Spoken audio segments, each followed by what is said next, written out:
बिस्मिल्लाहिर्रहमानिर्रहीम। बात करेंगे हम द नाउन केस पर या केसेस ऑफ नाउन पर। केसेस ऑफ नाउन होता क्या है और ये केसेस ऑफ नाउन हम बनाएंगे कैसे, इसकी फॉर्म्स कितनी होती हैं और इसमें कौन कौन सी चीज़ें हैं जो पेपर में एज एन एमसीक्यू आ सकती हैं। तो गौर से देखिएगा।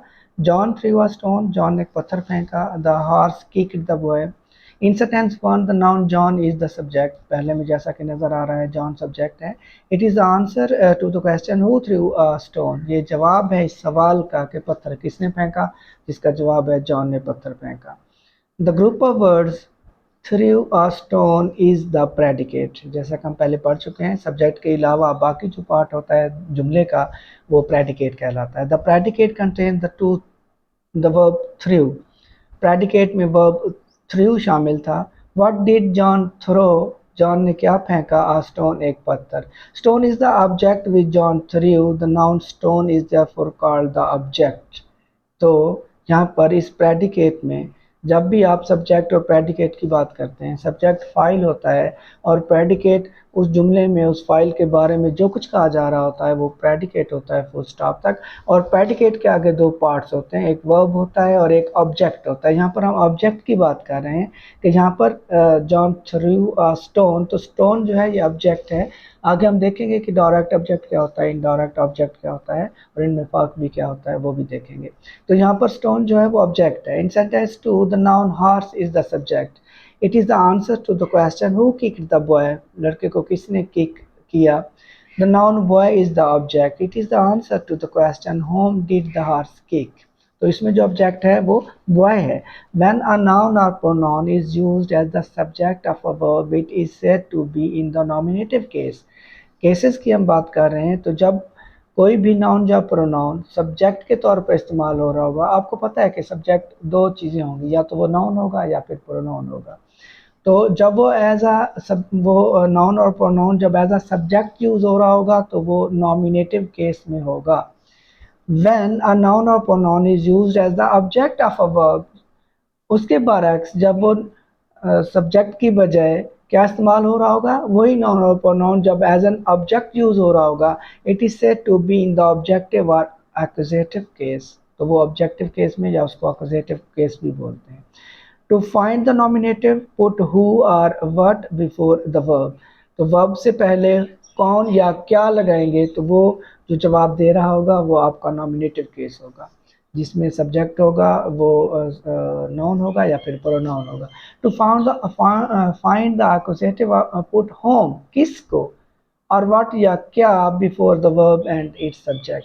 अ noun which comes after a preposition is also said to be in the accusative case. वो वर्ब, वो नाउन या प्रोनाउन जो प्रपोजिशन के बाद आता है वो भी ऑब्जेक्टिव या एक्यूजेटिव केस में होता है। The book is on the desk. तो जो डेस्क होगा यहाँ पर ऑब्जेक्ट होगा। The noun desk is in the accusative case govern by the preposition in. तो हमने क्या सीखा कि वर्ब या प्रपोजिशन के बाद कोई नाउन और प्रोनाउन आ रहा होगा तो वो ऑब्जेक्टिव केस होगा या एक्यूजेटिव केस होगा। Read the following sentences. Harry Brook the window. Object, the window was broken. अब वही विंडो ऊपर वाले जुमले में हैरी, ये चूंकि ये वर्ब के बाद आ रही है विंडो तो वो ऑब्जेक्ट होगी। अब यहाँ पर द विंडो वाज ब्रोकन, ये वाज से पहले आ रही है तो ये सब्जेक्ट होगी। It will be seen that noun in English have the same form for the nominative and the accusative. The nominative generally comes before the verb and the accusative after the verb. Hence, they are distinguished by the order of words or by the sense. देखिएगा, जब noun है, noun change नहीं होगा, वो चाहे subjective form में हो, subjective case में हो या ऑब्जेक्टिव केस में हो, उसकी फॉर्म वही रहेगी नाउन की, याद रखिएगा। कंपेयर, अब देखिएगा। Rama gave a ball. Rama gave Harry a ball. In each of these sentences, the noun ball is the object of gave. Ball, ऊपर वाले जुमले में भी बॉल जो है वो गेव का ऑब्जेक्ट है, दूसरे में भी ऑब्जेक्ट है। In the second sentence, we are told that Harry was the person to whom Rama gave a ball. The noun Harry is called the indirect object of the verb gave. The noun ball, the ordinary object, is called the direct object. जरा देखिएगा, ऊपर वाले जुमले में Roma gave a ball, एक ball दी, just one object था। दूसरे में Roma gave Harry a ball, यहाँ पर दो ऑब्जेक्ट हैं, एक हैरी है और एक बॉल है। अब अगर इस पर आप गौर करें तो एक इसमें जब भी दो ऑब्जेक्ट आ रहे होंगे किसी जुमले में, तो उसमें से एक डायरेक्ट ऑब्जेक्ट होगा और एक इनडायरेक्ट ऑब्जेक्ट होगा। अब हमने पहचानना कैसे है कि डायरेक्ट ऑब्जेक्ट कौन सा और इनडायरेक्ट कौन सा है? इसका रूल ये होता है कि जो ओरिजिनल चीज़ हो, जो असल चीज़ हो, वो डायरेक्ट ऑब्जेक्ट होगी, और जो उससे फ़ायदा उठा रहा होगा, जो उसका बेनिफिशियरी होगा, वो इनडायरेक्ट ऑब्जेक्ट होगा। इस जुमले पर अगर गौर करें, Rama gave Harry a ball, असल चीज़ कौन सी है? मेन थिंग बॉल है, तो बॉल डायरेक्ट ऑब्जेक्ट होगा, और उससे जो फ़ायदा उठा रहा है वो हैरी है, हैरी को दी जा रही है बॉल, से वो खेले या जो मर्जी करे, तो जो फ़ायदा उठा रहा होगा वो इनडायरेक्ट ऑब्जेक्ट होगा। इससे भी आसान तरीका है कि मोस्टली ये होगा कि आपके पास जब डबल ऑब्जेक्ट आ रहे होंगे तो उसमें से एक जानदार होगा और एक बेजान होगा। तो जो बेजान होगा, याद रखिएगा, बेजान जो होगा वो आपका डायरेक्ट ऑब्जेक्ट होगा, और जो जानदार होगा वो इनडायरेक्ट ऑब्जेक्ट होगा। यही वो बता रहा है कि the non Harry is called the indirect object. यहाँ पर हैरी इनडायरेक्ट है, जबकि जो बॉल है वो डायरेक्ट ऑब्जेक्ट है। जी, we see that the indirect object of a verb denotes the person to whom something is given or for whom something is done. Examine the sentence. This is Ram's umbrella. Ram's umbrella, the umbrella belonging to Rama or Ram. The form of the noun Rama is changed to Ramas to show ownership or possession. यहाँ पर the noun Rama's is therefore said to be in the possessive या genitive case. हमने subjective case देखी कि जो जब file होगा कोई नाउन या प्रोनाउन तो वो उसकी सब्जेक्टिव केस होगी, जब वो वर्ब या प्रपोजिशन के बाद आ रहा होगा तो वो उसकी ऑब्जेक्टिव केस होगी। और ऑब्जेक्ट में हमने देखा कि दो फॉर्म्स थी, दो टाइप्स थी, एक डायरेक्ट ऑब्जेक्ट था और एक इनडायरेक्ट ऑब्जेक्ट था। अब हम देख रहे हैं पोजेसिव जो केस है वो कौन सी होती है, या जिसको जेनेटिव केस भी बोलते हैं। The possessive answer the question whose, किसका जवाब देती है पोजेसिव केस। हुज अम्ब्रेला, किसकी छतरी, रामास तो रामा की छतरी। The possessive case does not always denote possession, it is used to denote authorship, origin, kind etcetera. Shakespeare's plays, the plays written by Shakespeare, इसका मतलब होगा। इसके अलावा a mother's love, the love felt by a mother. The president speech, the speech delivered by the president. Mr. Agarwal's house, the house where Mr. Agarwal lives. Formation of the possessive case. अब possessive case को हमने बनाना कैसे है, जुमले में किस तरह से हमने पोजेसिव केस को फॉर्म करना है वो सीखते हैं।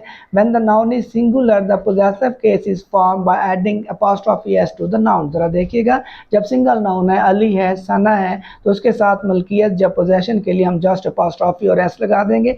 सनाज book, Ali's book, etcetera. The latter s is omitted in a few words where too many hissing sounds would come together. अगर पहले ही s आ रहा है तो hissing sound या s की आवाज़ को repetition से बचाने के लिए हम क्या करेंगे, हम फिर एक जो s है उसको omit कर देंगे या छोड़ देंगे। For conscious sake, for goodness sake, अब देखें goodness sake नहीं है, फॉर जस्टिस सेक है, फॉर जस्टिस सेक नहीं है। अपोस्ट्रोफी एस में से जस्ट अपोस्ट्रोफी लगाई है, एस को ओमिट कर दिया गया है।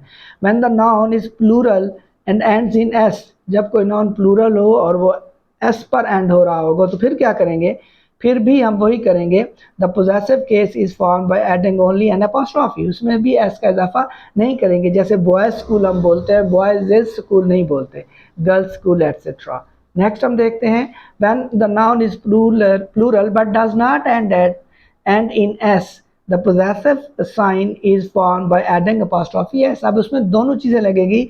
अगर जो जिसको हम इर्रेगुलर नाउन बोलते हैं, जिनकी जमा जो है वो एस या एस लगाने से नहीं बनती, उनके एंड पर एस नहीं आ रहा होता, तो उस पर हम अपॉस्ट्रोफी और एस दोनों लगाएंगे। मेंस क्लब है, चिल्ड्रंस बुक्स, अब देखें चाइल्ड की जमा चिल्ड्रन था तो इसमें हमने अपॉस्ट्रोफी भी लगाया और साथ में एस भी लगाया। When a noun or a title consists of several words the possessive sign is attached only to the last word. जब ये कंपाउंड नाउन है, दो तीन नाउन मिलकर एक नाउन बना रहे हैं, तो फिर हम क्या करेंगे, मलकियत के लिए आखिरी के साथ अपॉस्ट्रोफी एस लगाएंगे। जैसे the king of Bhutan's visit, the prime minister of Mauritius speech, आखिर के साथ हम अपॉस्ट्रोफी एस लगाएंगे। इसी तरह when two nouns are in apposition the possessive sign is put to the latter only, दूसरे के साथ लगाएंगे। This is Tagore the poet's house, तो दूसरे के साथ पोजेशन या apostrophe s हम यूज करेंगे। Also when two nouns are closely connected the possessive is put to the latter, बाद वाले के साथ लगाएंगे Karim and Salim's bakery, William and Mary's reign, मतलब विलियम्स एंड मैरीज नहीं लगाएंगे लेटर के साथ, जब बाद वाले के साथ लगाएंगे।